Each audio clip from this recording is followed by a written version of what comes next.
اصلاح فرمائی اور آپ صلی اللہ علیہ وسلم نے فرمایا کہ کوئی آدمی کسی کے سامنے ہاتھ نہ پھیلائے، ہاتھ پھیلانے سے منع فرمایا۔ حضرت ابو ذر غفاری رضی اللہ تعالیٰ عنہ جو بالکل ابتدائی اسلام کے اندر مسلمان ہوئے تھے، رسول پاک علیہ السلام نے ایک موقع پر ان کو اپنے ساتھ سواری پر سوار کیا۔ فرماتے ہیں کہ جب مدینہ منورہ کی آبادی ختم ہوئی، آپ صلی اللہ علیہ وسلم نے فرمایا یا ابا ذر، اے ابو ذر۔ میں نے کہا لبیک یا رسول اللہ، اے اللہ کے نبی میں حاضر ہوں۔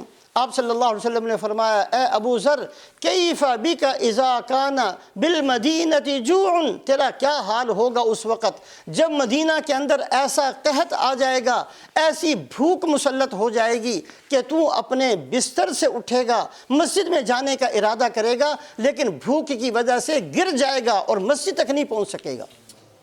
ایسا قحط آئے گا اور ایسی بھوک تیرے اوپر مسلط ہوگی۔ ایسی ایک حالت کی خبر دی رسول پاک علیہ السلام نے۔ حضرت ابو ذر غفاری فرماتے ہیں اللہ ورسولہ اعلم، اے اللہ کے نبی آپ جانتے ہیں، آپ بتائیے کہ مجھے ایسے وقت میں کیا کرنا چاہیے۔ آپ صلی اللہ علیہ وسلم نے فرمایا تعفف یا ابا ذر، اے ابو ذر ایسی بھوک بھی مسلط ہو جائے تو کسی کے سامنے ہاتھ نہ پھیلانا۔ اللہ پاک اللہ کے نبی نے اپنی امت کو سبق دیا ہے، ایسے حالات آ جائیں کہ پیٹ کے اوپر پتھر بند جائیں، ایک آدمی مسجد تک بھی نہ جا سکے، ایک آدمی گھر سے نکلے اور بھوک کی وجہ سے وہیں گر جائے، اتنی بھوک اتنی پیاس بھی تمہارے اوپر مسلط ہو جائے، تعفف یا ابا ذر، کسی کے سامنے ہاتھ نہ پھیلانا۔ اللہ کے نبی صلی اللہ علیہ وسلم نے مانگنے سے منع فرمایا جو آدمی لوگوں سے سوال کرتا ہے وہ قیامت والے دن اللہ کے سامنے آئے گا، اس کے چہرے پر گوشت نہیں ہوگا، صرف ہڈیاں ہوں گی۔ چہرہ انسان کے حسن کا مظہر ہوتا ہے، اگر کسی بندے کے چہرے کے اوپر سے گوشت ختم کر دیا جائے کیا اس کی شکل و صورت بنتی ہے؟ ایسی بدصورت صورت کے اندر یہ آدمی اللہ کے سامنے پیش کیا جائے گا جس نے عادت ڈال لی لوگوں سے سوال کرنے کی۔ آپ صلی اللہ علیہ وسلم نے فرمایا اگر کوئی آدمی ایک رسی لے اور جنگل سے لکڑیاں تلاش کرے اور پھر اس رسی کے اندر باندھ کر اپنی پشت پر اٹھائے اور پھر اس کو مارا پھرتا رہے اور اس کو بیچے اور پھر اس سے اپنا پیٹ بھرے، یہ بہتر ہے اس بات سے کہ کسی سے سوال کرے اور پھر کھانا کھائے۔ اللہ کے نبی صلی اللہ علیہ وسلم نے مانگنے سے منع فرمایا۔ مانگنا اس امت کی شان کے خلاف ہے، ایک مسلمان کی شان کے خلاف ہے کہ اس کا ہاتھ کسی اور کے سامنے پھیلتا ہو۔ اللہ کے نبی خود دعا فرماتے ہیں اے میرے مالک، اے میرے رب، آپ نے میری پیشانی کو محفوظ فرمایا ہے کہ یہ آپ کے علاوہ کسی کے سامنے نہیں جھکتی، اے اللہ میرے ہاتھ کو بھی بچا کہ تیرے علاوہ کسی کے سامنے نہ پھیلے۔ رسول پاک علیہ السلام نے منع فرمایا، اصلاح فرمائی کہ ایسا حج نہیں ہے، حج وہی ہے جو آدمی ملک زادن وراحلتن، جس آدمی کے پاس زاد راہ موجود ہو، جس کے پاس آنے جانے کا خرچہ موجود ہو، جو آدمی پیچھے اپنا خرچہ گھر والوں کو دے سکتا ہو، وہ آدمی حج کے لیے جائے۔ اس کے علاوہ حج فرض ہی نہیں ہے۔ یہ نہ کرنا کہ بغیر پیسوں کے چلے جاؤ اور پھر لوگوں سے مانگتے پھرو، سوال کرنے سے منع فرمایا۔ رسول پاک علیہ السلام حنین کے موقع پر اپنی سخاوت کو ظاہر فرماتے ہیں۔ حنین کے موقع پر مال غنیمت کا ڈھیر لگا ہوا تھا، آپ صلی اللہ علیہ وسلم نے ابو سفیان کو بلایا۔ ابو سفیان نئے مسلمان ہوئے تھے۔ فرمایا کہ 100 اونٹ ابو سفیان کو دے دو۔ ابو سفیان کی آنکھیں کھلی کی کھلی رہ گئیں۔ 100 اونٹ! کہا یا رسول اللہ میرے ساتھ تو میرا بیٹا بھی ہے۔ کہا 100 اونٹ اس کے بیٹے کو بھی دے دو۔ کہا یا رسول اللہ میرے ساتھ دوسرا بیٹا بھی ہے۔ فرمایا 100 اونٹ اس کو بھی دے دو۔ ایسی سخاوت ظاہر فرمائی۔ ابو سفیان جو ہر لڑائی کے اندر لشکر لے جانے میں پیش ہوا کرتے تھے، جب اللہ کے نبی کی سخاوت ہے کہ اللہ کے نبی ایک بندے کو، ایک گھرانے کو 300 اونٹ ان کو دیے۔ صفوان ابن امیہ جو زہر کے اندر تلوار بھجا کر مدینہ گئے تھے تاکہ رسول پاک علیہ السلام کو معاذ اللہ قتل کر سکیں، آپ صلی اللہ علیہ وسلم نے ان کو بھی 100 اونٹ دیے۔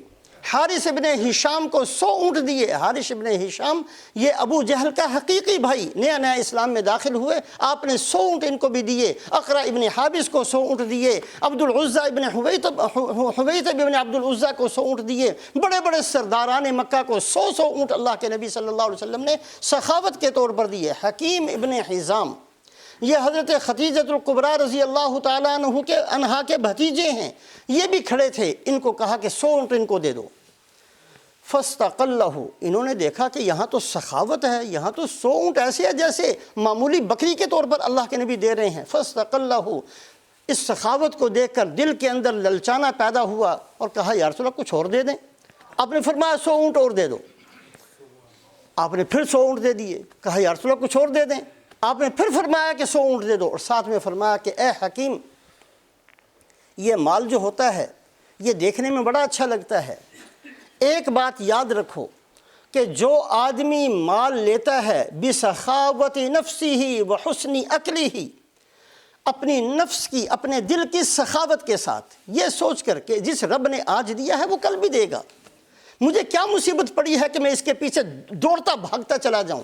جس رب نے مجھے ماں کے پیٹ کے اندر پالا، جو رب بڑھاپے کے اندر پالتے ہیں، جو رب پرندوں کو ہواؤں میں پالتے ہیں، جو رب مچھلیوں کو پانی میں پالتے ہیں، جو رب پہاڑ کے پتھروں کے اندر کیڑوں کو پالتے ہیں، وہ مجھے بھوکا نہیں رکھیں گے۔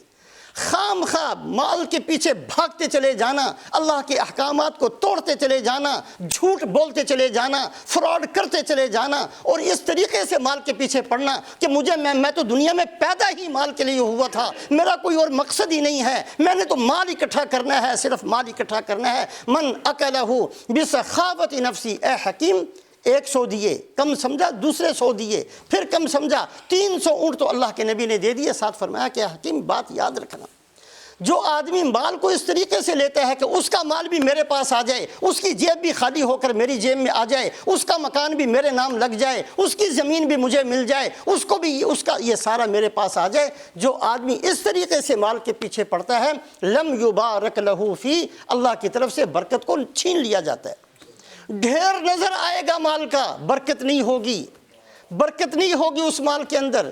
وہ مال ڈھیروں کے حساب سے بینک میں نظر آئے گا، گھر میں نظر آئے گا، لیکن دل کے اندر اطمینان اور سکون نہیں ملے گا۔ اور جو آدمی بہترین طریقے سے مال لیتے اس نیت کے ساتھ، اللہ دیں گے، ضرورت ہوگی پھر دیں گے، پھر ضرورت ہوگی پھر دے دیں گے، جتنی ضرورت ہوں گی اللہ مجھے دے دیں گے، جیسا مسئلہ پیش آئے گا اللہ اس ضرورت کو پورا کریں گے۔ آج جتنا مجھے چاہیے اتنا ہی میرے لیے کافی ہے۔ جو قناعت کے ساتھ مال کو لیتا ہے، اللہ پاک تھوڑے مال کے اندر برکت دے دیا کرتے ہیں۔ چند ٹکوں کے اندر اس کا گھر بھی چلے گا، چند پیسوں کے اندر اس کے بچوں کی شادیاں بھی ہوں گی، چند تھوڑی سی رقم کے اندر وہ عزت کے ساتھ زندگی بھی گزارے گا، وہ آبرو کے ساتھ جیے گا بھی، وہ کسی کا لیے بغیر دنیا سے جائے گا بھی، کوئی اس کا مطالبہ کرنے والا نہیں ہوگا، کوئی اس کا گریبان پکڑنے والا نہیں ہوگا۔ ایسی بہترین زندگی اللہ اس کو دیں گے۔ حکیم ابن حزام کو 300 اونٹ دینے کے بعد جب یہ جملہ فرمایا، حضرت حکیم ابن حزام دل میں بات اتری، اس کے بعد ساری زندگی کبھی کسی سے نہیں مانگا، نہیں لیا۔ صدیق اکبر رضی اللہ تعالیٰ عنہ کے پاس مال آیا، سب کو تقسیم کیا، حکیم تمہارا حصہ رکھا ہوا ہے، میں نے نہیں لینا۔ حضرت عمر رضی اللہ تعالیٰ عنہ کے پاس مال آیا، سب کو دیا، حکیم ابن حزام کا حصہ رکھا، اے حکیم ابن حزام تمہارا حصہ موجود ہے، سب کو ملا ہے، سب نے لیا ہے، تم بھی لے لو۔ کہا جی میں نے نہیں لینا۔ حضرت عثمان رضی اللہ تعالیٰ عنہ کے زمانے میں نہیں لیا، حضرت علی رضی اللہ تعالیٰ عنہ کے زمانے میں نہیں لیا، حضرت حسن کے زمانے میں نہیں لیا، حضرت معاویہ رضی اللہ تعالیٰ عنہ کے زمانے میں انتقال ہو گیا، لیکن ساری زندگی اس کے بعد کبھی ہاتھ کسی کے سامنے نہیں پھیلایا، حق بنا پھر بھی نہیں لیا، اپنا حق بھی چھوڑتے چلے گئے۔ تو رسول پاک علیہ الصلاۃ والسلام نے ایسی بہترین اصلاح فرمائی۔ رسول پاک علیہ الصلاۃ والسلام کے زمانے کے اندر ایک صحابی، گھر کے اندر فاقہ، 1 دن 2 دن 4 دن 10 دن کتنا فاقہ ہو گیا۔ بیوی نے پریشان ہو کر کہا ہمارے پاس تو اپنی ضرورت پیش کرنے کے لیے اللہ کے نبی کا ہی دربار ہے، اور تو ہم کس کے پاس جائیں؟ آپ ایسے کرو کہ جاؤ مسجد نبوی کے اندر، آپ تشریف فرما ہوں گے، ایسا سے کہہ دینا کہ جی ہمیں اتنے دن ہو گیا بھوکا پیاسا رہتے ہوئے۔ یہ صحابی بیوی کے اصرار پر مسجد میں آئے۔ جب آئے تو آپ صلی اللہ علیہ وسلم خطبہ ارشاد فرما رہے تھے۔ خطبے کے الفاظ یہ تھے کہ جو آدمی اللہ سے مدد طلب کرتا ہے اللہ اس کی مدد کرتے ہیں، جو اللہ سے رزق مانگتا ہے اللہ اس کو رزق دیتے ہیں، جو آدمی اپنا ہاتھ کسی کے سامنے نہیں پھیلاتا اللہ پاک اس کو اس میں برکت دیتے ہیں۔ اور ساتھ میں فرمایا کہ اے لوگو، جو آدمی میرے پاس آئے گا، یہ خطبے کے اندر آپ فرما رہے ہیں، جو میرے پاس آئے گا سوال کرے گا، جو کچھ میرے پاس ہوگا میں اٹھا کر دے دوں گا، لیکن جو سوال نہیں کرے گا اس کی عزت، اس کی قدر، اس کی وقت میرے دل میں زیادہ ہوگی۔ سوال کرنے والے کو محروم نہیں، اللہ کے نبی کا دربار ہے، یہ سخی کا دربار ہے، جو آئے گا جتنا ہوگا اٹھا کر سب کا سب دے دیا جائے گا۔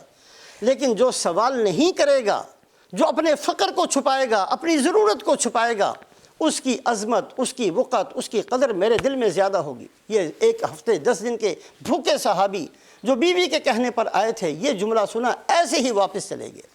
یہ تربیت تھی اللہ کے نبی صلی اللہ علیہ وسلم نے جو